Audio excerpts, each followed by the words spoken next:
Hello மக்களே, welcome back to keep educating your self பதிவில் 9ஆம் வகுப்பு அறிவியல் புதிய புத்தகத்திலிருந்து 25 டிகிரி செல்சியஸ் வெப்பநிலையில் வெவ்வேறு ஊடகத்தின் ஒளியின் வேகம் தான் இன்னைக்கான பதிவில் பார்க்க போகிறோம். ஊடகம், அந்த ஊடகத்தோட நிலை, அதோட வேகம் மீட்டர் பர் வினாடியாக இருக்கும்.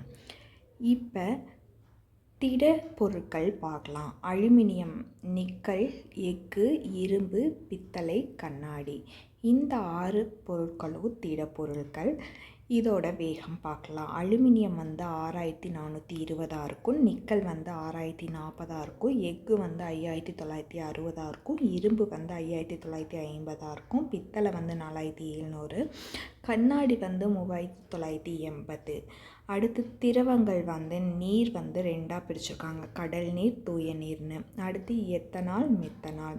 கடல் நீர் 1531, 1498 தூய நீர். அடுத்து 1207 எத்தனால், 1103 மெத்தனால். வாயுக்கள் ஹைட்ரஜன், ஹீலியம், காற்று, ஆக்சிஜன், கந்தக டை ஆக்சைடு. இந்த 5 வாயுக்களில் பார்க்க போகிறோம். நைட்ரஜன் 1284, ஹீலியம் 965, காற்று 340, ஆக்சிஜன் 316, கந்தக டை ஆக்சைடு 213. தேங்க்யூ.